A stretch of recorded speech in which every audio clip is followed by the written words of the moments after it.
ওকে, last ভিডিওতে আমরা class 10-এর 2 নম্বর chapter শুরু করেছিলাম, সরল সুদ কষা। শুধুমাত্র সূত্রগুলো পড়িয়েছি। এই চ্যাপ্টারে সূত্র পরে কোষে দেখেগুলো করাবো। কোষে দেখি 2.0-তে তার আগে সূত্রটা কী ছিল মনে করি। আই সমান PRT/100 লাস্ট সূত্র ছিল, যেখানে আই হচ্ছে সুদ, পি হচ্ছে আসল, আর হচ্ছে সুদের হার, টি হচ্ছে সময়। এই সময়টা হচ্ছে বছরে আছে বাই 100। এই সূত্রের মাধ্যমে ক্লাস 10-এর 2 নম্বর চ্যাপ্টারটা করবো। 2 নম্বর চ্যাপ্টারে একের দাগের অঙ্ক, প্রত্যেকটা অঙ্ক পার্ট পার্ট করে ভিডিওতে আসবে। একের দাগের অঙ্ক কি আছে, প্রথম কোশ্চেনটা যদি পড়ি, দুই বন্ধু একসাথে একটি ছোট ব্যবসা চালানোর জন্য বার্ষিক 12% সরল সুদের হারে একটি ব্যাংক থেকে 15,000 টাকা ধার নিল। তাহলে বার্ষিক সুদের হার দিয়েছে 12%, ব্যাংক থেকে ধার নিয়েছে 15,000 টাকা। যত টাকা ধার নিয়েছে সেটা আসল হচ্ছে, তাহলে 15,000 টাকা ধার নিল। 4 বছর পরে ওই টাকার কত সুদ দিতে হবে, সময় তাহলে 4 বছর। তাহলে অঙ্কটা যদি দেখি, সুদের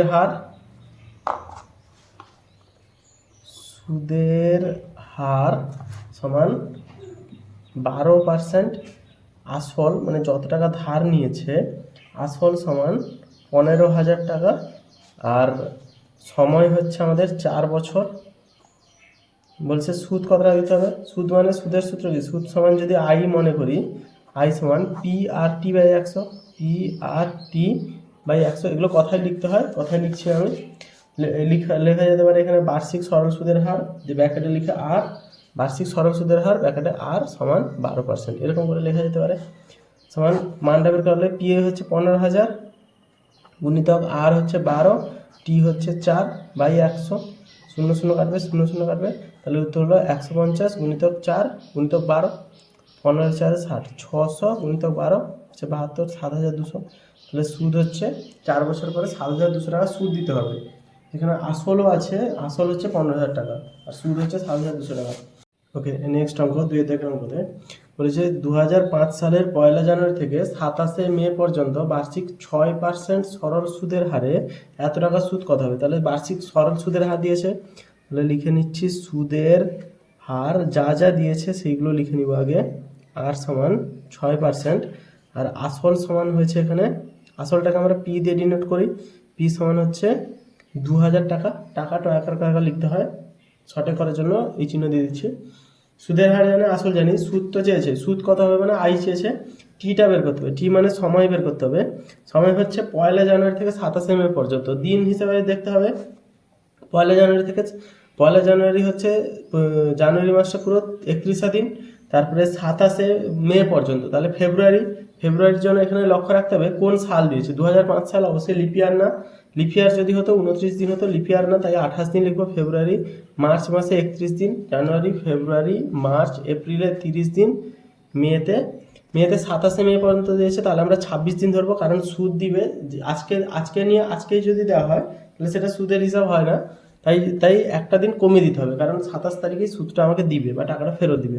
তো এটাকে যদি যোগ করা হয়, এটা দিনে বের হচ্ছে আমাদের, যদি যোগ করা হয় 30 30 60 30 90, আর এখানে 28, 90 আর 30 9 3 12, 120, এখানে 2 ছিল, 120 26 146 দিন, তাহলে সময় হচ্ছে 146 দিন। কিন্তু আমরা যে সূত্রটা জানি, পি সমান আই সমান PRT/100, এতে যে টিটা ধরা হয় এটা সবসময় যেন বছরে ধরা হয়, তাই এটা দিনটাকে আমরা বছরে করব। দিন থেকে বছরে করতে হলে 365 দিয়ে ভাগ করতে হবে, তাহলে 365 দিন এই বছর হয়েছে। তাহলে সময়, এবারে অঙ্কটা করব। পি হচ্ছে 2000 গুণিতক আর মানে 6% গুণিতক টি হচ্ছে 146 বাই 365, 146 বাই 365 টাকা অলরেডি নিচে নামিয়ে এনেছি। 100 দিয়ে ভাগ হবে, 0 0 কাটবে, 5 দিয়ে যদি যাই, 5 4 20, 5 7 35, 5 3 15, 73, 73 দুনে 146, তাহলে 4 দুনে 8 6 24, আই সমান বেরাবে 24 টাকা। তাহলে 2005 সালের এই 146 দিনের মধ্যে 2,000 টাকা যদি জমা দেওয়া হয় 6% সুদের হারে, তাহলে আমরা 24 টাকা সুদ পাবো। এটাকে উত্তর দেখি বসে বসে। ওকে, সব নিজে করি, নিচে করি আগে কষে দেখি 15.1 অধ্যায় 15 অধ্যায় 1 কষে দেখি 1.4, নিচে করি করে লাভ নেই। কষে দেখি 2 দেখি 48 টাকা, 48 টাকা কেন, কিছু একটা ভুল হয়েছে। ও আচ্ছা, কি গুণ করছি, 424, 24 দুনে 48 টাকাই আসছে তো। তাহলে সুদ হচ্ছে আমাদের 48 টাকা। 4 6 24, 24 দুনে 48, আমি 2 গুণ করতে ভুলে গেছিলাম। 2 দাগের অঙ্ক কোনো সমস্যা নেই, দিনটাকে 2 দাগের অঙ্ক করতে মেন হচ্ছে এই দিনটাকে আমাদের বছরে করতে মনে রাখতে হবে। আই সমান পিআরটি বাই 100-তে, পিআরটি বাই 100-তে টিটা সবসময় যেন বছরে হবে। যদি দিন দিয়েও কোশ্চেন থাকে তাহলে সেটাকে আগে বছরে প্রকাশ করব, তারপরে অঙ্ক করব। 3 দাগের কোশ্চেনটা সেমভাবে প্রায় বলেছে। 3 দাগে কি বলেছে, বার্ষিক এত % সরল সুদে 960 টাকার 1 বছর 3 মাসের সবৃদ্ধিমূল কত।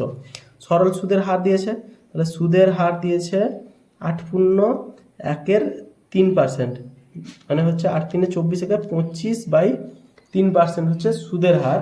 যেখানে 960 টাকা আসল সমান 960 টাকা, আর সময় দিয়েছে 1 বছর 3 মাস। তাহলে সময় হচ্ছে 1 বছর, 1 বছর নিয়ে কোনো সমস্যা নেই, কিন্তু 3 মাসটা নিয়ে সমস্যা।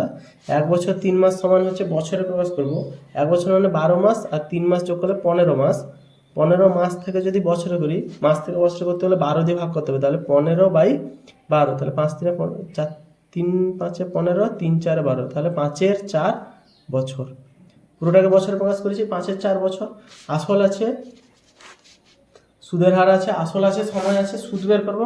সুদ সমান হবে কত, আই সমান পিআরটি বাই 100, পি মানে 960, আর মানে 25/3, 25/3 গুণিতক টি মানে 5/4/100, সমান হচ্ছে 960 গুণিতক 25 গুণিতক 5, 100 ছিল, 3টা আর 4টা নিচে নেমে আসবে, বাই আছে বলে নিচে নেমে আসছে। তাহলে এটা যদি গুণ করা হয়, শূন্য কাটবে, 3 দিয়ে এটা কাটলে 3 3 9, 3 2 6, 4 দিয়ে কাটলে 4 8 32, 5 1 5, 5 2 10, 2 4 8, তাহলে উত্তর হচ্ছে 25/4 100। তাহলে সুদ হলো আমাদের 100 টাকা। কিন্তু এখানে যে কোশ্চেনটা চাইছে, এই জায়গাটা একটা নতুন টার্ম পেলাম, এটা হচ্ছে স্ববৃদ্ধিমূল। স্ববৃদ্ধিমূল কথার অর্থ হচ্ছে, আগে এই টাকাটা যে ধার নিয়েছে, মনে করি 960 টাকা ধার নিয়েছে, লোককে যখন রিটার্ন দিব, শুধু তো 100 টাকা রিটার্ন দিব না, 960 টাকা রিটার্ন দিব, তার সাথে আরও 100 টাকা যোগ করে দিব, এক্সট্রা দিচ্ছে। এই সুদটা হচ্ছে এক্সট্রা টাকা, সুদটা হচ্ছে এক্সট্রা টাকা, এই এক্সট্রা টাকাটা দেওয়া হচ্ছে। তো এই টাকাটা আমাকে দিতে হবে, প্লাস আসল টাকা তো অবশ্যই দিতে হবে। মোট যেটাকে টোটালটাকে একসাথে বলা হচ্ছে, সেইটাকে বলা হচ্ছে স্ববৃদ্ধিমূল। সুদ এবং আসল যোগ করে যা পাওয়া যাচ্ছে তা হচ্ছে আমাদের স্ববৃদ্ধিমূল। 3 দাগের উত্তর যদি দেখি, 3 দাগের অধ্যায় 3, 1060 টাকা উত্তর আছে। 1060 টাকা স্ববৃদ্ধিমূল, কারণ আমার 960 টাকা ছিল আসল, 960 টাকা আসল ছিল, 100 টাকা সুদ দিলাম, তাহলে 960 যুক্ত 100, তাহলে উত্তর হচ্ছে 1060 টাকা আমার স্ববৃদ্ধিমূল, মানে টোটাল ফেরত দিতে হবে 1060 টাকা। 4 দাগের কোশ্চেনটা কি বলেছে, উৎপলবাবু তার জমি কেনার জন্য ব্যাংক থেকে 6% সুদের হারে 3200 টাকা 2 বছরের জন্য ধার নিলেন। তো 2 বছর পরে সুদে আসলে কত টাকা দিতে হবে। একই রকমভাবে পুরো সুদে আসলে চেয়েছে। 4 দাগে করাচ্ছি না। 5 দাগে কি বলেছে, বার্ষিক এত % সরল সুদের হারে, সুদের হার তাহলে কত দিয়েছে, সুদের হার যা দিয়েছে আগে লিখে নিই, দিলে অঙ্ক করতে সুবিধা হবে। এত %, সুদেবী একটি ব্যাংকে কিছু টাকা জমা রাখেন, 2 বছর পরে তিনি সুদ হিসাবে 840 টাকা পেলেন। তাহলে সুদ হিসাবে পেয়েছে, সুদটা কত, 840 টাকা। সুদ মানে আই, এখানে আই সমান 840 টাকা, আর দিয়েছে আই দিয়েছে, এখানে উল্টোভাবে দিয়েছে। তিনি কত টাকা 2 বছর পরে পেয়েছেন, আচ্ছা সময়ও দিয়ে দিয়েছে 2 বছর, তাহলে সময় সমান টি, 2 বছর দিয়েছে, আর তিনি কত টাকা জমা রেখেছেন, মানে আসলটা চেয়েছে। তাহলে আমরা জানি আই সমান পিআরটি বাই 100, আই মানে 840 সমান পি, মনে করি, এখানে লিখতে হতো সবার আগে, লিখছি না আমি, মনে করি শোভা দেবী ব্যাংকে পি টাকা জমা রেখেছিলেন। তাহলে পি হচ্ছে আসল, গুণিতক পি আর মানে 5.25 পিআর টি বাই 100, বা কোনাকুনি যদি গুণ করি, পি ইন্টু, তাহলে পি সমান হবে 840 গুণিতক 100/5.25 গুণিতক 2। পি হচ্ছে এই টাকাটা। এই দশমিক উঠলে এখানে 100 গুণ করে দিব, 5 দিয়ে কাটলে 5 5 একে 5, 5 0 0, 5 5 25, 5 20 100, 20 5 4 20, 5 0 10, 5 একে 5 21, 4 দিয়ে গুণ করলে 40, 4 একে 4, 4 2 8, 40 হবে, 2 2 4, তাহলে 40 2 80, আর দুটো শূন্য, তাহলে পি হচ্ছে 8,000 টাকা, 8,000 টাকায় 840 টাকা সুদ পেয়েছে। এইভাবে হবে। মানে সমাধানগুলো করাচ্ছি না, সমাধানগুলো জানা উচিত।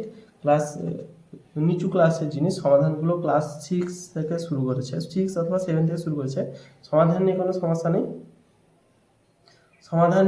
সমস্যা নেই, সমস্যাটা ছিল এই অঙ্কটা নিয়ে, যেটা পি টাকা জমা করছে, পি টাকা হচ্ছে আমাদের কাছে, পি টাকাটা হচ্ছে ধরতে হয়েছে, পি এর মান চেয়েছে, তাই পি টাকাটা ধরছি। সুদ অলরেডি দিয়ে দিয়েছে আমাদের, এর আগের যে অঙ্কগুলো ছিল সুদটা দেখতে হয়েছে, তাই সুদ অলরেডি দিয়ে দিয়েছে। 6 দাগের অঙ্কটা যদি করি সেম প্রসেসে, 6 দাগের অঙ্কটা একই ব্যাপার আছে। যে গৌতম একটি মুরগি খামার খোলার জন্য সমবায় ব্যাংক থেকে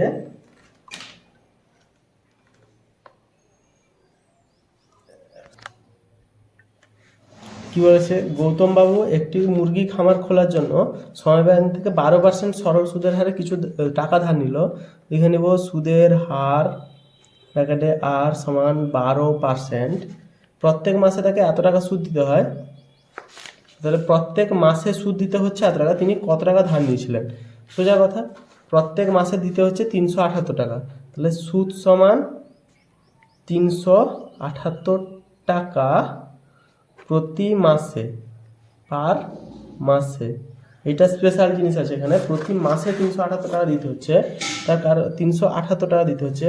তাহলে বছরে কত দিতে হবে? কারণ আমাদের সময় হচ্ছে বছর, এখানে সময় বলেনি, তাই জন্য আমি 1 বছর ধরে নিব, কারণ মাসে দিচ্ছে তাই সময় 1 বছর ধরে নিব। 1 বছর যদি আমরা সময় ধরি, তাহলে 2 বছর ধরলে 2 বছর হিসাব করতে হবে, 3 বছর ধরলে 3 বছর হিসাব করতে হবে। তাহলে প্রতি মাসে 378 দিচ্ছে, মানে কত? বছরে 378 গুণিতক 12 টাকা দিবে 1 বছরের সুদ।